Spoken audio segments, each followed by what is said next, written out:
Jimmy! Lights, camera, action. Some people thought I quit and I ain't giving satisfaction. From a different era, writing rhymes up on napkins. What you had to say was more important, man, than trapping. Yeah, I'm talking back then. And what's good, family? Welcome to WPEB Radio 88.1 FM, 95.1 FM, West Philadelphia. Jimmy Bond's podcast. What's good, family? What's good? What's good? What's good? Welcome back. We was out last week, but we're back today. And I have to say, I'm very happy for us to be back. Very happy for us to keep this conversation going.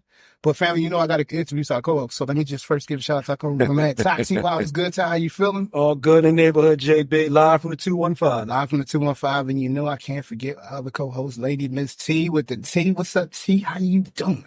Thank you, fellas, for the red carpet and the flowers. Appreciate y'all. And how we do, we get bouquets of it for you, bouquets of them.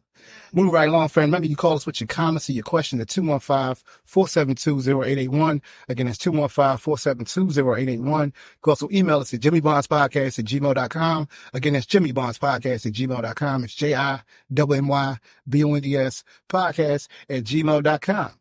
And again, family, tonight is a very special episode. Yeah. We have recently kicked off our new campaign, our new initiative for Philadelphia Radio, our title, Broken, a podcast series on Black men's mental health. So even though this is doing the Jimmy Bond's podcast, you know how we do, this is actually an episode about broken. There are a lot of struggling Black men out there with mental health crises and challenges. So we wanted to make sure we focused on that and try to find some solutions and some things that would help them out there. So with that being said, family, Yes. family, Come on, we man. have a guest tonight that is one that we are very humbled to have in our presence. Yeah. And I don't mean like, you know, he told me coming, he's like, yo, bro, I'm from West Philly, man. I'm like, I know, bro. I know you're from West Philly. I got to keep it kind of formal but informal, but you got to know he's already family. So we greatly appreciate him coming on, and we're going to give him an introduction. Make sure we give him his due, as we do with all our guests that come on. Yes. So y'all ready?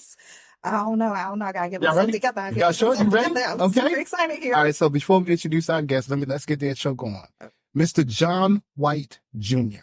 is president and CEO of the Consortium, which is an award-winning behavioral health provider that serves over 15,000 people every year at 5 locations in West and Southwest Philadelphia.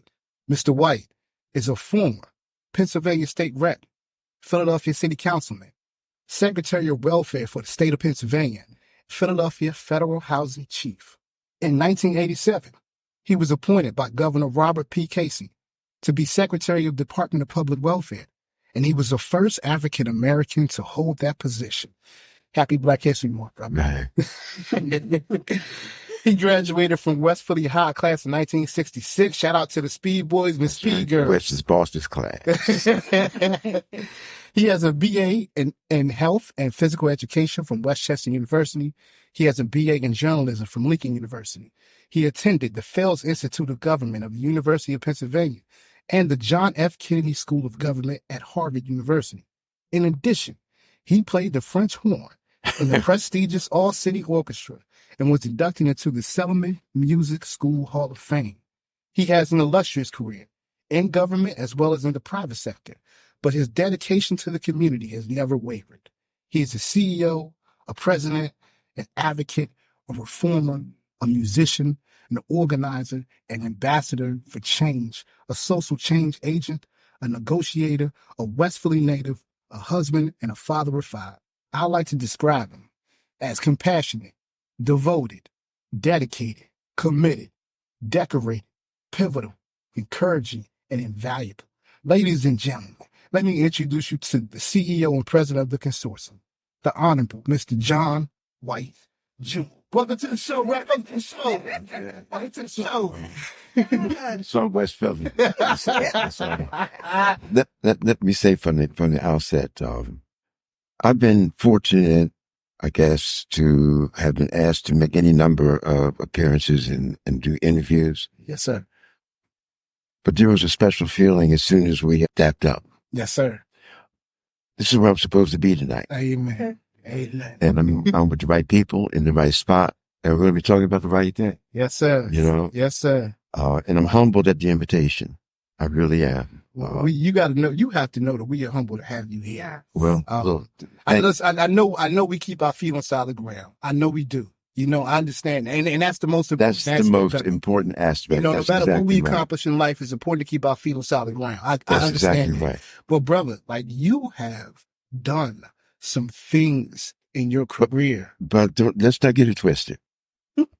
I'll get credit, but I don't do nothing by myself. There you go. I've always wanted to be surrounded by people who are smarter than I am about what they do. Mm. At the Consortium, all I do is lead.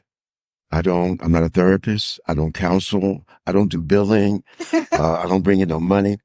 All I do is lead, Yeah.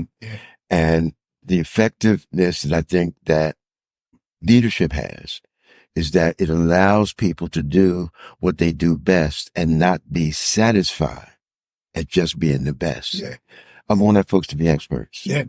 Yeah. And there's a difference, we do stuff out the box, and we're part of the system, but we're not in the clique.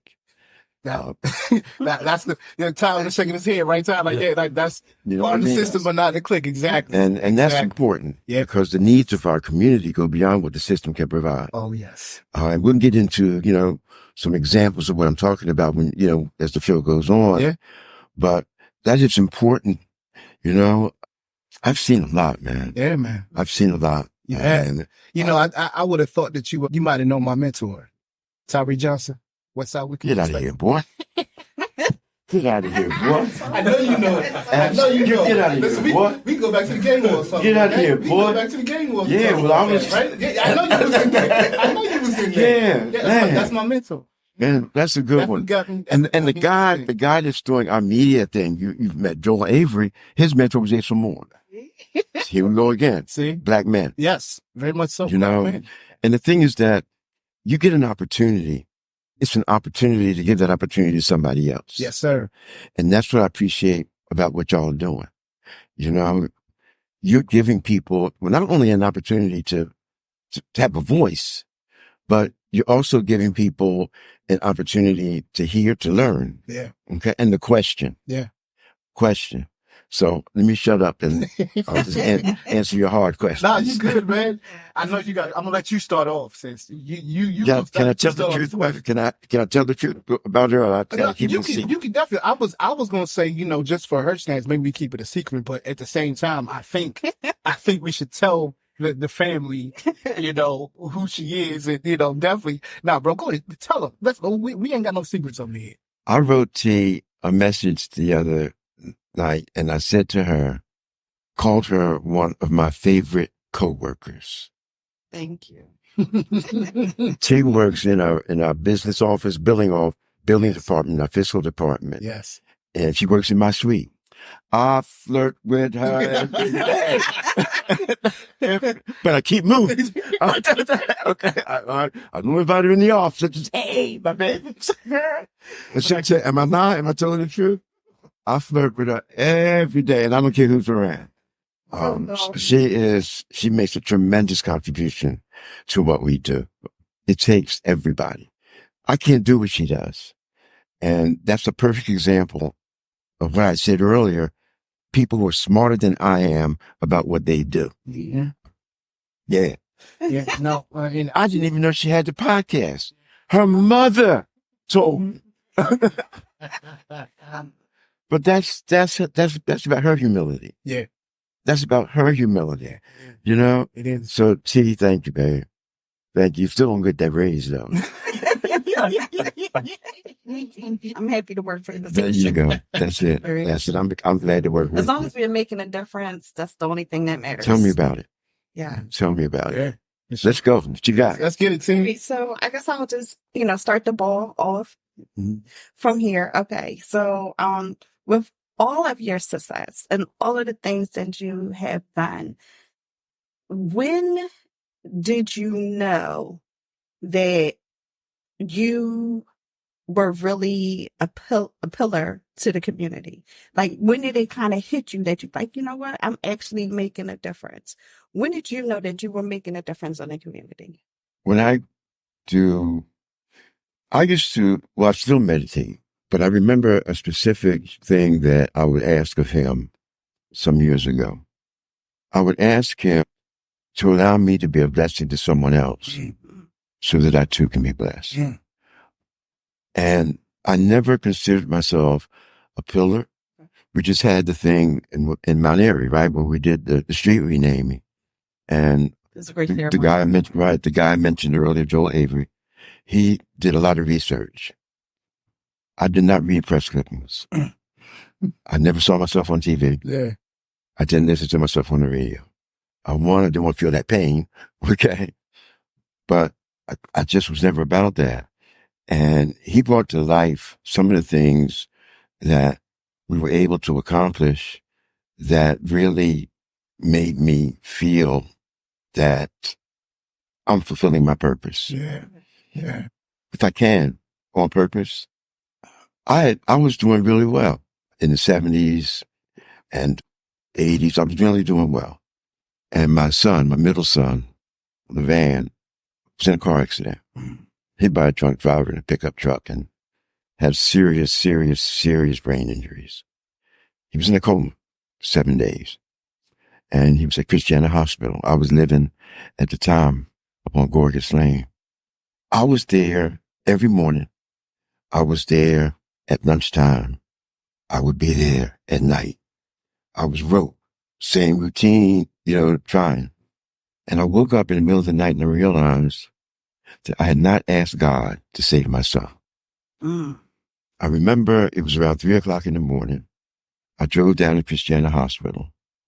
I walked into his room. I got down on my knees. And I did what my grandmother said you never do. I made a deal with God. And I told him, if you save my son, I will serve you all the days of my life. I fell asleep in the chair. And I woke up and when he said, Dad, is that you?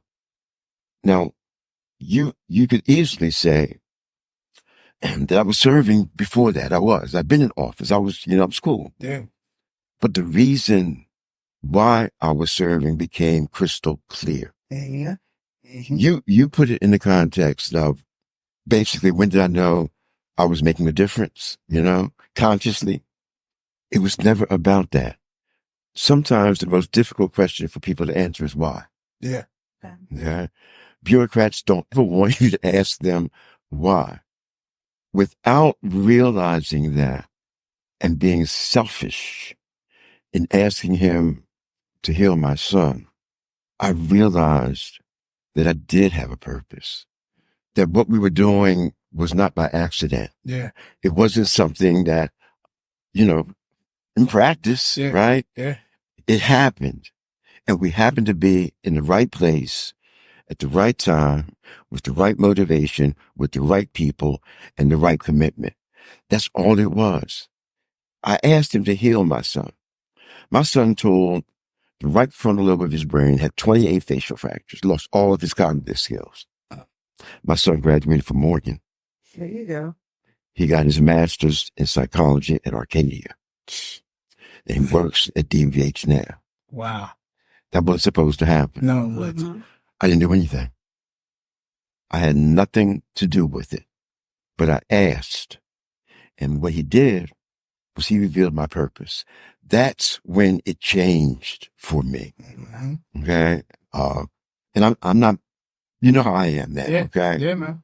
But there's something inside of us. There is a spiritual side of us that when you get in touch with it, Yeah. it will inspire you without you even knowing it. I've been at the Consortium 22 years. I got fired. If I had not gotten fired, I would not have been at the Consortium. I wasn't looking for a job. I got fired on a Friday. I was interviewed for this job on a Tuesday. I got a call, asked me if I was interested. I hung up on her. Because I thought it was a joke. Yeah. Right? Yeah. These other folks that, Yeah. Caucasians, I'm like, and fortunately, she called me back. Left that Friday. Tuesday, I walked in and was hired to be the president CEO of the Consortium. I wasn't looking for a job. I wasn't looking to be the Secretary of Welfare. I wasn't looking to be at Philadelphia Housing Authority. I saw it city council, didn't want to run for city council. I was encouraged to run for the legislature by students. Okay. We had the Youth Action Council of the Urban League. Yeah. Which, was bringing young people together from different high schools, exposing them to different stuff, talking about subjects and whatnot. And we had a young lady who wanted to go to college. Her father, estranged father, they were separated. Father was well off and mom wasn't doing that good. She didn't have the money to go to college. So she thought, well, boom, her father died. So she's thinking, I'm next. Yeah. Now, in Pennsylvania, estranged father, the child of an estranged father had no entitlement to inheritance. Wow. That's deep. Okay. So the kids, high school students said, we ought to change that. We took a school bus up to Harrisburg. Nobody would talk to us. Oh, wow. On the way back, the late Rochelle Dukes stood up in the aisle of the bus and said, Mr. White, you ought to run. I can't make that story up. I had never thought about running for office before. Yeah. I was dealing with gangs. I was dealing with people in the street. Yeah. Okay. I wasn't in the suit and tie. You know what I'm saying? And what happens? The first time I lost. 2 years later when I ran, the 18-year-olds got the right to vote. So them same 18, them same 16-something-year-olds that you was dealing with then. Now they're 18. Now they're 18. Okay. Yeah. I go to Harrisburg. The first bill that I signed on to was to change that law. Your records are no longer stamped illegitimate. There's no longer a rubber stamp on your file that says out of wedlock. No. Dad now pays your health insurance. Okay. I mean, those were kids. Yeah. Right? Yeah. Those were kids. They had no idea. All they said was nobody was speaking for us. So that's how I got there. And from that point on, that's where the advocacy thing started. Definitely. So Definitely. the folks out there, listen, everybody can make a difference. Control the space that you occupy. It's not your title, right? It's not your label. I don't even wear name tags. Okay. I don't. Yeah. Okay. I'm John. John. Yeah. And I mean that. Yeah. For sure. Okay. That's called keeping your feet on the ground. But keeping your feet on the ground also means you have to have some consciousness of what is going on around you. And whatever you can do, you do it. If you sit in a window and you see some strange people on the street, don't ignore it. Say something. You want to clean your neighborhood, come together and do that. I'm sorry. Don't apologize. This kind of stuff we talk about all the time. Unless we organize. Yeah. Nothing happens. Yeah. Right? Yes, we have strength as individuals, but the collective is even stronger. Yes, it is. So I would urge people, get involved, man. Get involved. And don't be shy about it. Definitely. Get involved because the solutions to our issues, we got the answers to. See? You see, Ty, this I can't say this is something we expected, right? Yeah. This is kind of like one of the things where you're like, yeah, it's going to be a great interview. You sit there like, oh my goodness, like really? So, we're going to spend this first segment talking about Reverend John because I'd rather just do that for right now. Yeah. and then we'll come back on the second segment and focus on societal pressures of Black men. Yeah. I got some questions for him just in general in terms of that's why I'm here. What he's accomplished, not even his career. I don't like to say what you accomplished because it's really about what will be where you are at today. So with that being said, if I say, you are from West Philly. With that being said, if I said to you, right? If I said to you in your own words, what does West Philly mean to you? It's home. It's a good one. It's home. It's home. I left West Philly in 69 and came back in 91. I lived in Mount Airy. And I hate to put it this way, so forgive me, but I used to joke around and say, the difference between West Philly and North Philly is, in West Philly, I know who shot me.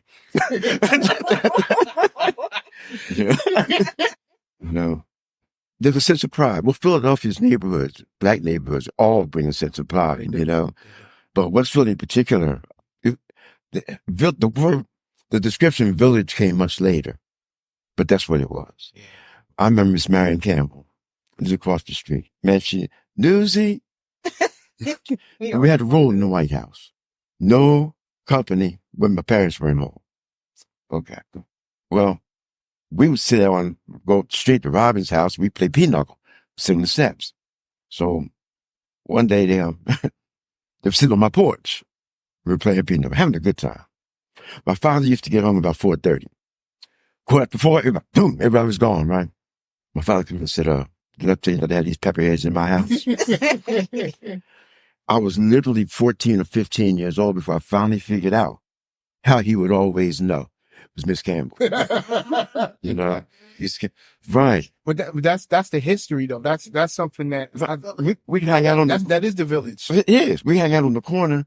You're doing our thing. Sonny Hamilton would drive by, and he had a bad Buick Riviera, man.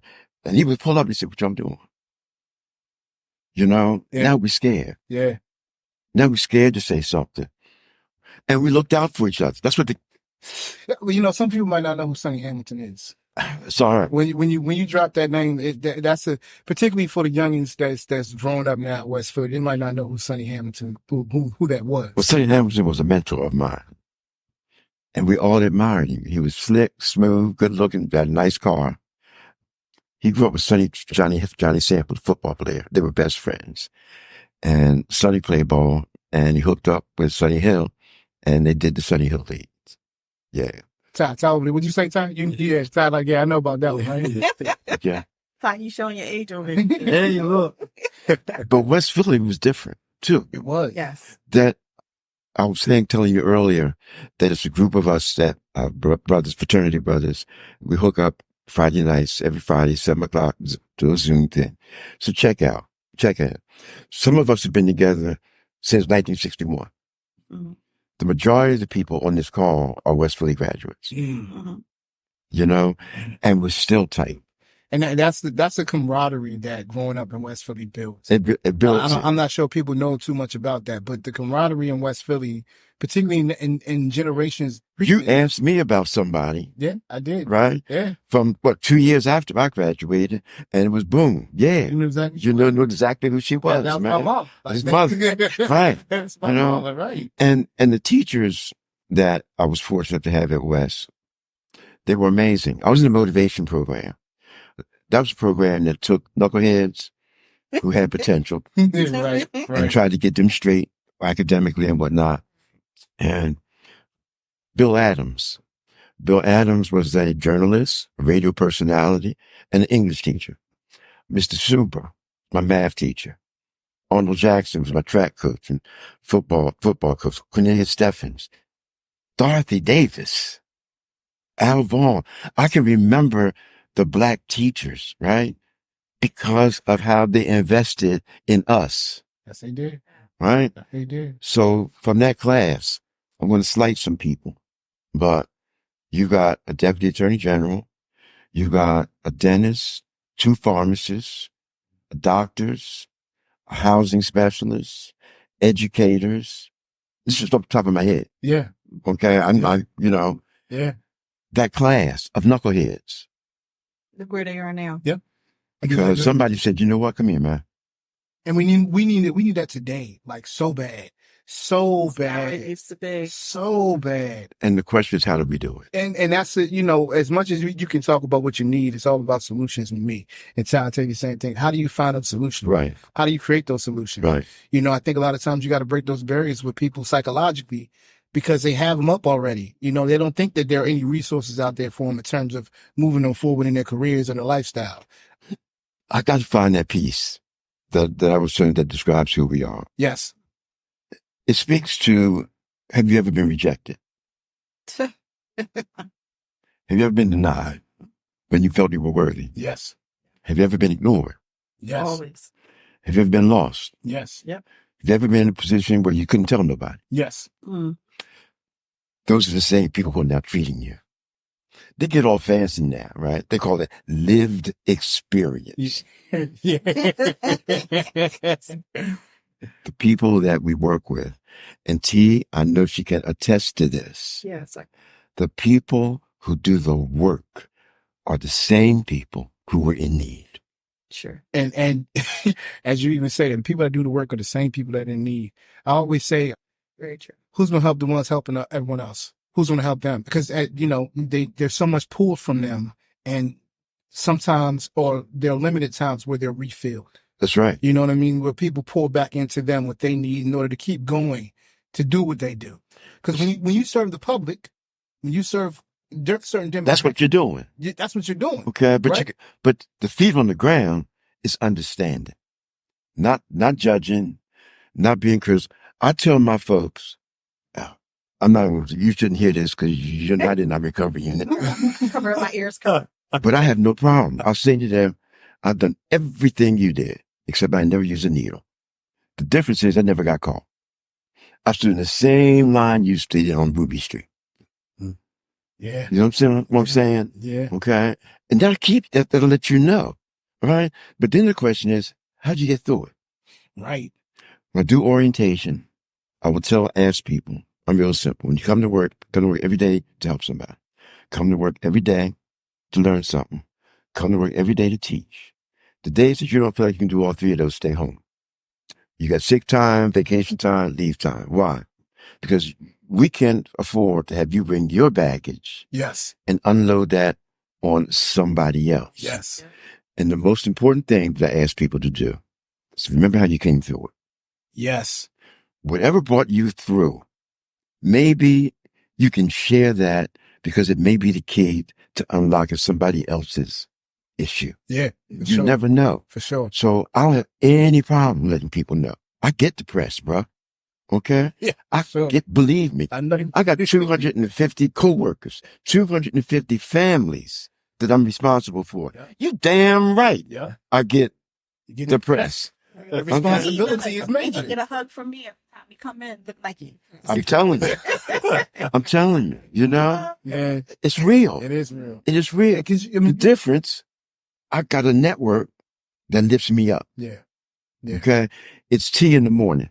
I'll say, boom, you give me a hug. Right? It's the brunch on Friday night. Man, I had a bad week. Mhm. Right? It's my wife at home. Okay? I've got that network. But you got to use it. Yeah. If it's no good if you don't use You it. got it. How many times? I'm sorry. I know this would have been interviewed. I'm just running off his mouth. Listen, Okay. But for me, this is real talk. supposed to be. Yeah. Okay. Yeah. How many times does somebody ask you, how you feeling? And they don't hear your answer. We just spoke about that. Yeah. We just spoke. Yeah. That was one of the main things the brothers were saying. Like, you ask me how I'm doing, but you don't really. You don't hear. Care. You really like. Right. You don't hear Exactly. it. You don't hear it. I've come in, she hadn't said a word. She went up. She could look at me. Mm-hmm. Okay. But at the same time, I'm not bashful about telling her, hey, babe. That's where I'm at. Yeah. If you walk away from the situation, I'm frustrated. That's where I'm at. Okay. Yeah. Right. I'll come out of that boardroom sometimes, boy. You know? Yeah. Ready to let them have it. And we have to understand that there is nothing unmanly about admitting you need help. So when you talk about that, because now we're going now. Well, I don't want See how I segue back into that thing? I'm pretty good at this, Brian. I got over here. You know, what I'm saying? I got a good engineer. I got two good interviews. I'm good, man. We're good. Yeah, I was Go just ahead, about go the same time. No, go ahead, man. Go ahead, bro. Well, I'm more about the history part. When you came into PHA, Right. what was it like through your eyes, the Black communities through PHA? I cried more in that position than I did in any other job I've ever had. Wow. I was fortunate, blessed. I didn't grow up in that. The only thing I knew about back then, the projects, that we call it public housing, Right. a well-known secret, not too well-known. Yeah, no. When I, You can gloss over that if you want to, but normally people don't know that, right? when I was Secretary of Welfare, I would go to Pittsburgh and stay in the projects. I would stay at a hotel. Wow. When I would go to Erie, I stayed in the projects. The politicians didn't like that because they wanted to feel and touch me. You know, why is he still right? Well, take me out to dinner. I'd be in the projects. I learned so much, not having any idea what was going to be down the road in my life. Mm-hmm. I gained respect. Mm-hmm. I learned that people did not want to remain in this situation. You know, people who were on public assistance or welfare, they didn't want to be on welfare. Nobody wanted to be told what to do, right? What to do with your money, what food you can buy, what you can't. Nobody wanted that. But where was the opportunity? So when I got to the housing authority, we did some crazy stuff, right? We got almost 200 people jobs. Okay. We sent people to school. We have residents rebuilding their own communities, right? We did daycare. We did a health center, Richard Allen, okay? One in the Hill District, on Adams Avenue, right? Healthcare, boom, did it. Took down the high rises. We gave people green grass Nice. who had never seen green grass in their neighborhood. And I'm not even going to get into the fact that some very well-known elected officials were against that. I ain't doing that. No, because I was gonna say, I'm sure you were met with a lot of backlash and a lot of resistance. They couldn't. In terms of what you were doing. They couldn't. Yeah. Because we helped the tenants organize. Before every board meeting, every resolution that was going to be considered by the board came to them. Right. Every time the board, with anything that the board was taking action on, I first gave it to the tenant councils. That's what it's supposed to Sometimes, right? And we always didn't have a lease. Okay. I said, come on, y'all, let's be real about this. Yeah, giving them a voice. Okay. Everybody told me, man, they will take, so listen to me, Matt. Okay. They know what it takes to be better. Yeah. So believe it or not, the press, they did an editorial. And one of the things that they highlighted in my career at the Housing Authority, believe it or not, was that I got tenants to sign a lease. I know. I know. We said it quiet like this. Like Read it. There was an editorial that was very complimentary. Okay. What you did. Right. Was this in the Philadelphia Inquirer? Yes. Yeah. It talked about, we started police force. I got my police force trained at the academy because they're real cops. Gotcha. Okay. Why? Because I found out that the Philly police didn't come into projects. The Philly police didn't want to climb the stairs when the elevator was broke. Okay. So we did it. They outstanding officers, man. They did a tremendous job. And they knew the community. They knew the community. Yeah. And all I will ask you to do is check the crime statistics during that period in public housing. I mean, I read articles that said that you turned the public housing situation around. It came from such a dire, corrupt situation. So when you came in, I mean, the Clinton administration called you in to like, we need somebody to do this. I don't know who's going to fix this or who's going to make this right, but we need to call somebody. And he need to look like them. Okay. So I came from Wall Street. Right. Exactly. You were working at, I was an investment banker, vice president at Kidder Peabody. Yes, sir. And I got the call. And my son hung up on the baby. White House called. He hung up. Bam. See, they called back too, right? Yeah. That's 2 for 2 right here. So that was emotionally trying because I was up close, man. I saw people suffering. Yeah. So I could tell you some stories that were horrific, man. The way people were living, the conditions they were living in, and they had given up hope. Yeah. Giving up hope, man. We had a conference in Princeton, and before I got in there was a young girl, 8 or 9 years old, that gone missing, couldn't find her. Look at this call. They found her. Boom, we rushed back. They found her in the wall, covered up. Wow. Right across the hall from where she lived. Oh my God. That's crazy. Touched. I reacted. I wanted her to react the way I reacted, the mother. I said, ma'am, I'm not mentioning any names, okay? I said, ma'am, wherever you want to move to, you got it. Someone moved downstairs. What? Wow. Yes. Wow. That's all she knew was that? Yeah. That's all she knew. No, that's it. Yeah. She wanted to move downstairs. Yeah. She could have moved anywhere she wanted to. She wanted to move downstairs. You talk about not having hope. You know? Ty, what's your favorite thing, man? What do they say? Without hope, people become dangerous. Just like, whoa. Yeah. Yeah. Because that's what you're seeking. Yeah. You may not call it that. Yeah. That's the realness. That's the real, man. Yeah. Thank you. Can I use that? I'll tell them where I got the books. I'll tell them. But we've got to get to the point where we do what we can where we are. People look to public officials, and when I teach this, and I mentor or give suggestions to people, elected officials. It's like this. You have three things. You have power, you have influence, and you have authority. We got black power. Yeah, We got black power. we sure have. But power is the last thing you want to use because that leaves bloodshed, right? Wow. Wars start over power. Some of us got influence. Some of us can whisper in somebody's ear to change the whole thing up. Yeah, What we don't do, we don't use our authority. yeah. We don't use our authority. We don't. If you have the authority to act and you don't, they talk about me awarding the largest state contract at that time in the country. It's $1 billion contract we gave to some brothers for healthcare, managed care, Gotcha. right? Yeah. First black HMO. And school, they finished second. It's $1 billion contract. It's $1 billion contract. It's not $100. No.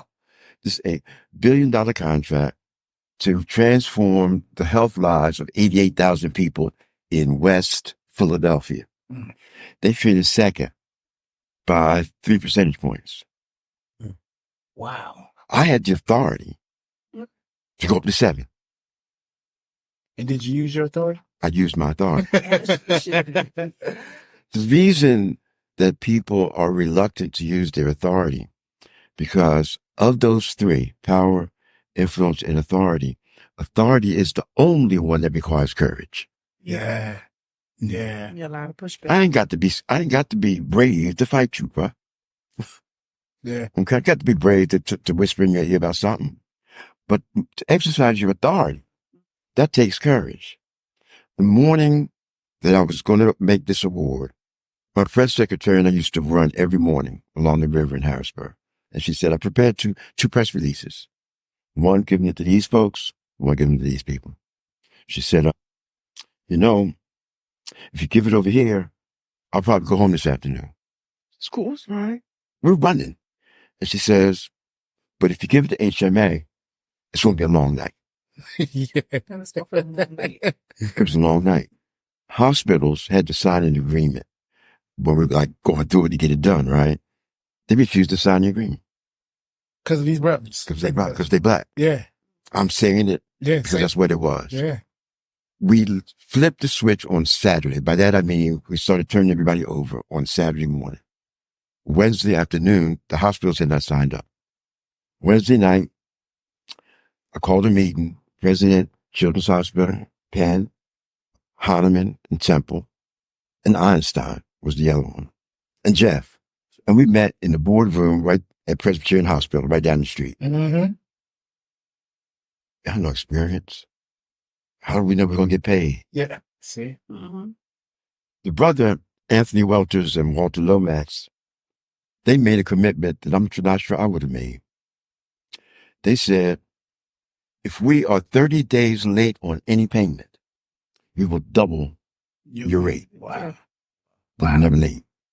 When they asked me why I chose them, I said, because the entity that won was going to give away turkeys and chickens and fruits and vegetables. These people were going to give people a pager and a T-shirt that had the dates of when their next appointments were due if they were pregnant. Come on now. These people were going to ring your pager to remind you that you had an appointment. And then I made a commitment. You reduce low birth weight births. You reduce the number of emergency room visits that your patients have. I'll give you a bonus. Okay? I'll give them a bonus. Right? Wow.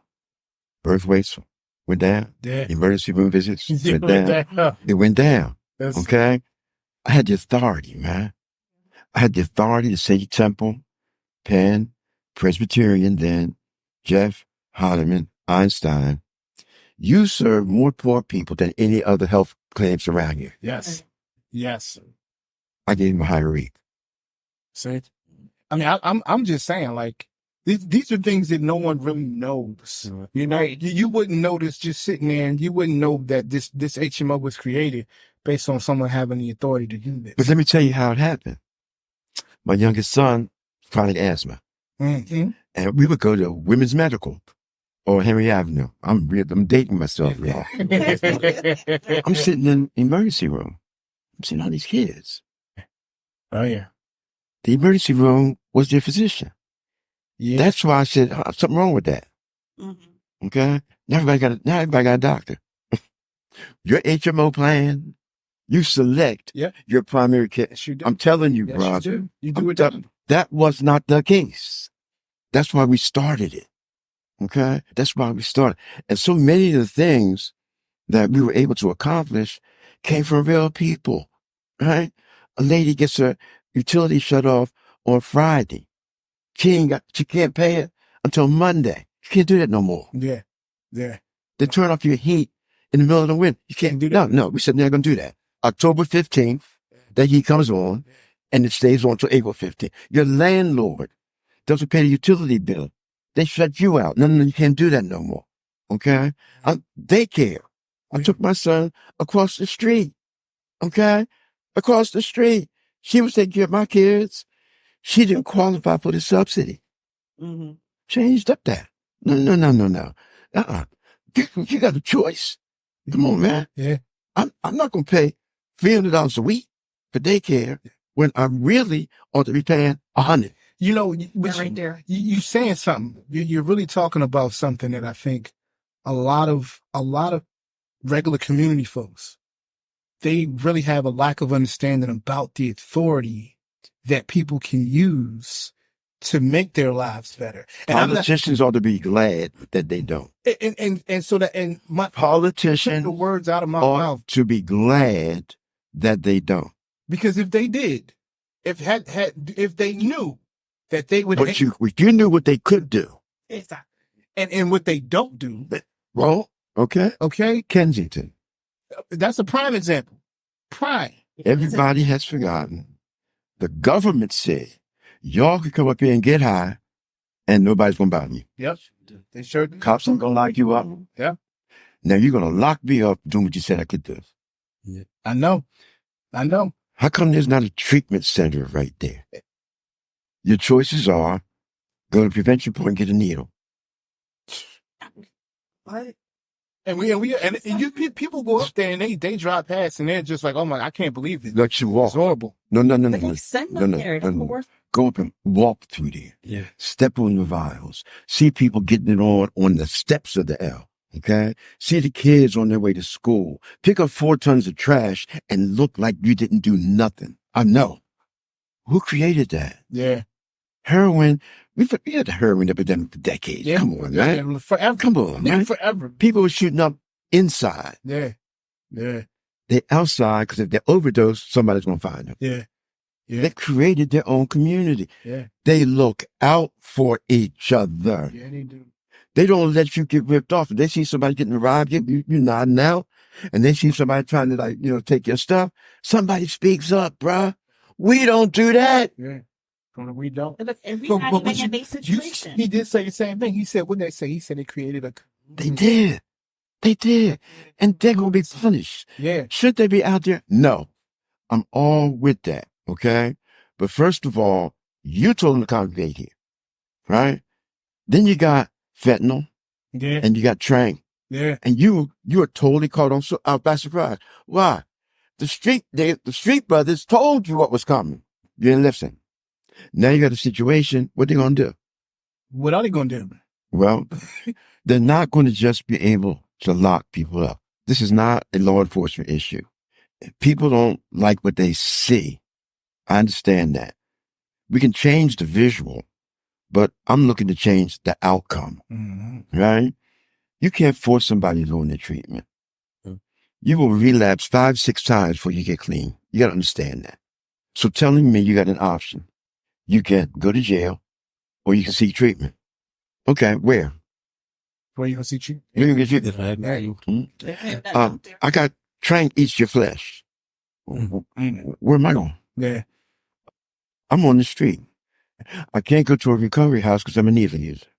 I can't go to a shelter because I'm a needle. Where am I going? Right? How you gonna help me get off this? Do you realize that withdrawal can kill you? If they help put them on it, but don't have no options to So get get them them off. off of it, yeah. They will tell you, many will tell you, their number one fear of coming off of heroin is getting sick. I mean, you heard that back in the day, that dope sickness. Everyone would always talk about But dope sickness. Yeah. Okay? Yeah. But they don't want to go through that. Yeah. I was on fentanyl for 14 years for pain. Don't lock me up. It was a prescription. I'll get to that in a second, because that's a what'd you say? Don't lock me up. It was a prescription. Huh? So what's the difference between what's the difference? See, why you gonna take me there? What's the difference? You gonna make me really tell the truth, right?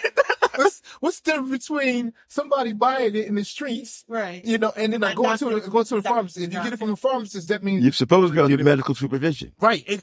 Overall thing. Supposed to be, right? But I went through withdrawal 3 times. Overdose because of being in the sun, right? The sun, all that. Withdrawal? No, man. No. Thanks be to God. Thanks be to Allah. March 21st, 2020, I walked it off. It's a pain medicine.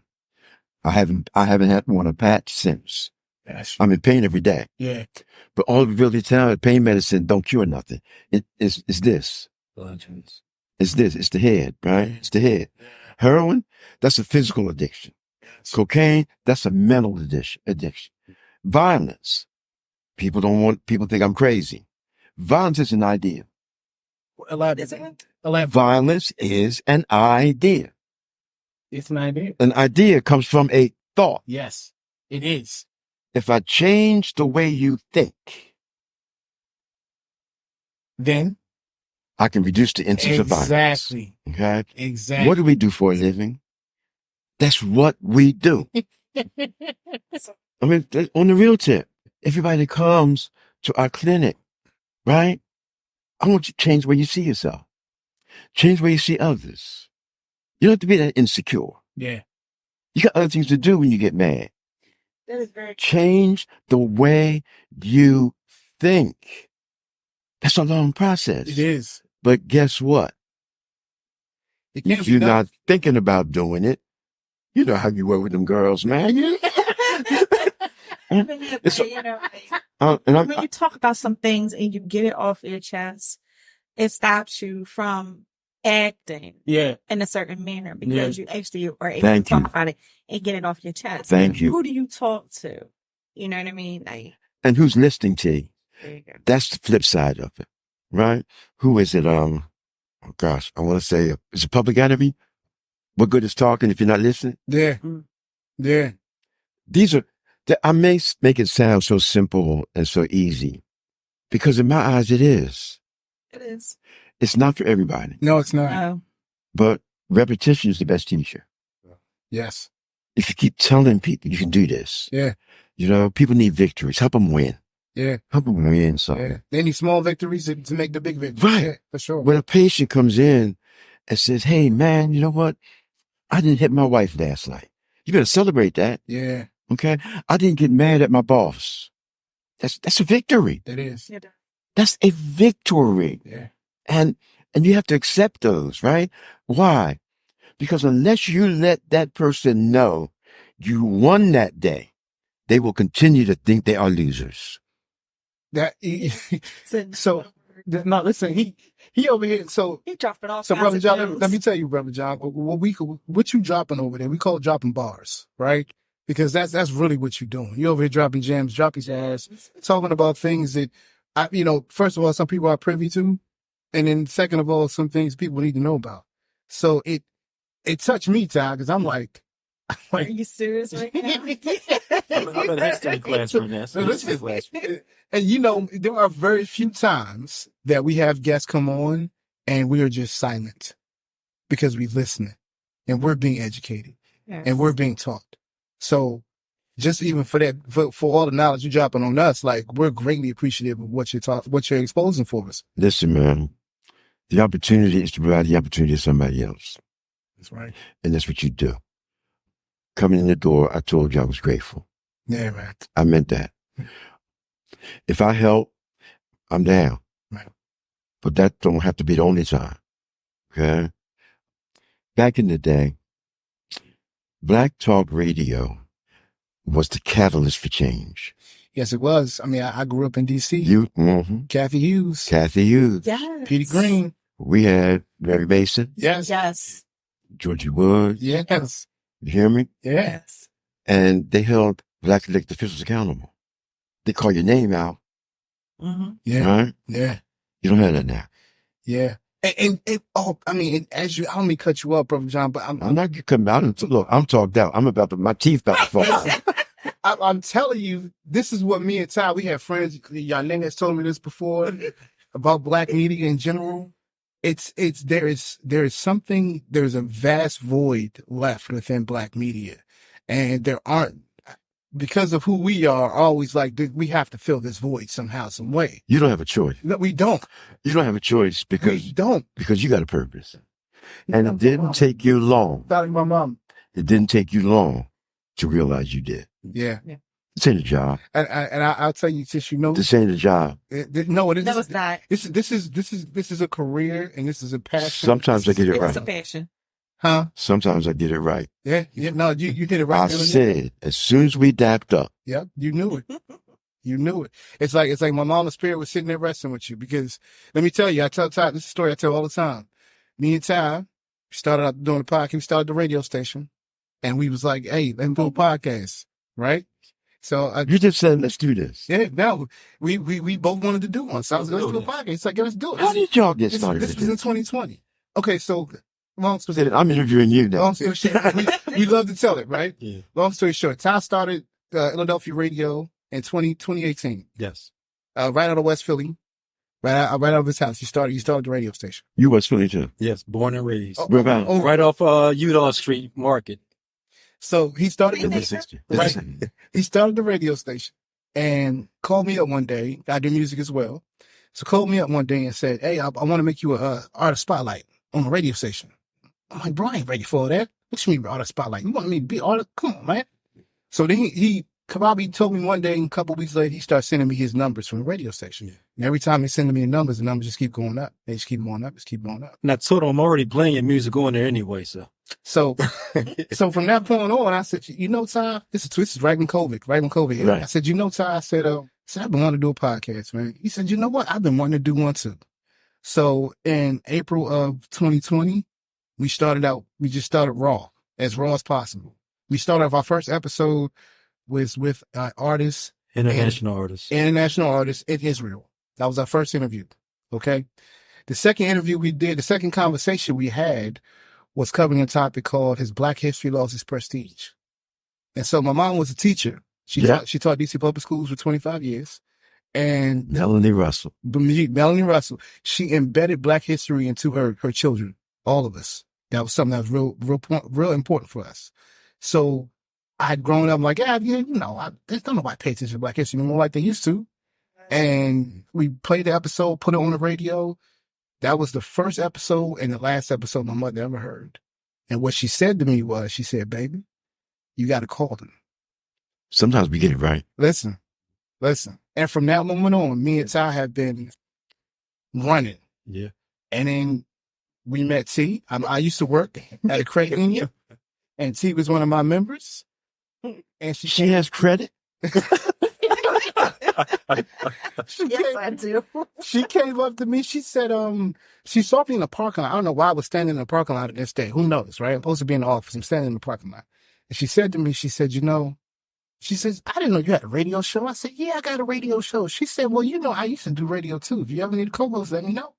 I said, oh yeah, I'm on it. We definitely. But I let her pass. I let her go. I was like, yeah, I'll see you again. I woke up the next morning and was like, where's she at? I had to fight her. For 2 weeks, I'm waiting on her to come in. For 2 weeks, I'm waiting for her to come back to the office. She come in the office. I said, I've been looking for you for 2 weeks. I said, I need you. She said, put a ring on it. I said, I need you. And from that moment on, she says, well, let's get it. And she's been with us what we gonna say, since October last year. And this has been our journey. This is what we love to do. We have a passion for it. We cover topics that people don't necessarily talk about. We like to focus on things that aren't as comfortable as people like to make them. We don't like to do the regular media trendy things. We like to focus more on the community and things that affect our community on a daily basis. Thank you. So I guess our mission is to bring awareness to our community about things that they might not be aware of. Well, I don't know what your time is like, but I want to say something. I'm a word dude. Words mean a lot to me. There's a difference between telling somebody that you want them to do something and you need them. I was struck by that. Yeah. I was struck by the fact that you said, I need you. That's something else that I try to emphasize. Yeah. Yes. If I am important and you need me, Yeah. tell me that. The difference between me saying to T, I want you to do this, and me leaning over her cubicle and saying, T, I need your help. Mm-hmm. Didn't I do that? Yeah, always. Always. There's a difference. There's a difference. That speaks to you too. I don't read resumes. I interview from the inside out. Did I say about that? No. We had a story last week. Ty said he applied for a job. FedEx. He didn't give him a resume. Yeah. They said, why come you didn't give a resume? I said, I guarantee you some of your employees put some stuff in their resume and they're not doing it. Okay. Stuff is on their resume. And I figure if you get into my office for an interview, you already got that, right? I wanted something different. Something different. Listen, Ty. We can talk to Brother John all night. No, you're not, man. I'm going home. I'm ready in the studio. I'm ready. So I got. But I didn't. We brought you on to talk about. Come back. Yeah. Can I come back? No. You have to come back. I want to come back. I want to come back. I'm not saying. I'm gonna put it to you this way. We need you. Oh, there you go. This has been my pleasure, man. When my man hears this, he's going to, I had a great time, learning about your history, seeing my girl, your listening audience, and letting me be me. Yes. I probably shouldn't be saying that to the media people. But you won't have it any other way. y'all let me be me. We just sit behind the microphone. I didn't have to put on I could be me. I mean, even the way I'm sitting here, it's like, you let me be me. I'm grateful for that. Because so much of my day, you have to be somebody else. I got to be what somebody else expects me to be. So this was a mental health moment for me. Well, bro, I can't thank you. This was a mental health moment for me. Just because of that, my brothers, sister, I can't. Y'all let me be me. That's love, man. And we that's love a mental health love break, you, bro. Oh, man, listen. Remember that. Look, the man's, come as you are, right? There you go. Yeah. It's true. It's true. And that's what he said. If you can see it right now, that's what he said. What did he say? Yeah. Come as you are. Yeah. I mean, this is one of those things. No, come as you are. Come who you are. As authentic as you can be. Yes. Thank you. And look. I told you about the FCC thing. I didn't say nothing wrong. No, you didn't say nothing wrong. Okay. You did absolutely nothing at all. Good. But all I'm saying is, I'd love to get you where you can even. Come on, man. Let it all out. Because you let me know this is it. Now, as long as it's not Thursday night is Chicago police, Chicago PD, so I don't do that, right? But once we can do this, we can do this. I have enjoyed myself. And I want to know how I can support you beyond this. And I want to come back. I really want to come back. Man, well, listen, we'll talk offline about support, but I got to tell you, just for me, I'm gonna let them talk for themselves. But just for me, I am extremely humbled and taken back just by the knowledge that you have provided tonight. You talk about you're praying, man. You meditate. I spend about 45 minutes to an hour a day in that state. And it's really just to get closer to the energy and spirituality and all those things. Calm my spirit. Exactly. And allow you to kind of gather yourself. So I can even tell you before you came in today, I did so much work in finding out who I was talking to tonight. And the man that I might see on a piece of paper or on my screen is not the man that's sitting in front. I tried to tell you. I tried to tell you. But I kind of knew this already, but I didn't know it. And to really find out in the most authentic way is what the blessing is for me. And I appreciate you just for sharing your story. It's not easy to share to people all the time. I said thank you for allowing me to make myself vulnerable, because I almost got filled up a couple of times on that, But in all fairness, being a public official, it's hard to allow yourself to be vulnerable. Yeah. I don't want to prolong, I know y'all got bills to pay and all that, but we want public officials to be like us to a point. Okay. Yes. We want public officials to feel our pain to a point. Yeah. Because if their life experience mirrors my pain, now you got a problem. That's true. And I'm being just real talk. Okay. Real talk. Okay. Real talk. It's true.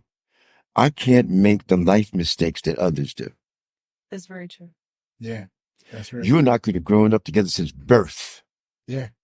Did everything together, right? Everything together. Everything, Yeah. right? Yeah. Boom. You get caught. Nobody knows. I get caught. Oh, yeah. It's the headline. Yeah. Yeah. Yeah. So I'm good. I'm out, y'all. Nah. Thank you. Nah, It's been my pleasure. See, I think you're going to be here tomorrow, right? But You better believe I'm coming in tomorrow. And I'll be there for you. She will be. You know. Congratulations, man. Congratulations, thank you. brother. Thank you. Congratulations. Yes. Thank you for the vision. Yes, thank you. And you, boy, I don't know. Until y'all together, that's a problem. yeah. Do you? Because Because you need it. Come on, take it. Me out of yeah, here. that's what I'm saying. Go ahead. Listen. Hey. Family, we're going to be right back. I want to thank y'all for listening to WPB Radio 8.1 FM, 95.1 FM, West Philadelphia. We want to thank Brother John White Jr., CEO, President of the Consortium.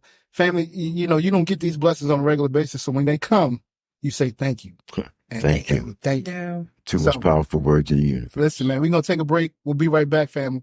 Fam, that's going to wrap the show. We want to thank you for listening to Jimmy Bond's podcast on Philadelphia Radio. We ask you to leave your comments and questions at 844-844-1244. Again, that's 844-844-1244. You can also email us at jimmybondspodcast@gmail.com. Again, that's jimmybondspodcast@gmail.com. That's JIMMYBONDS podcast@gmail.com.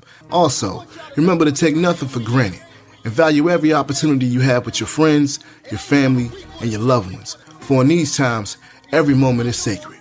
So until the next episode, you can find me on Good Hope Road, screaming, stay up, don't sleep in your dreams. I'm Jimmy Bonds, and I'm out.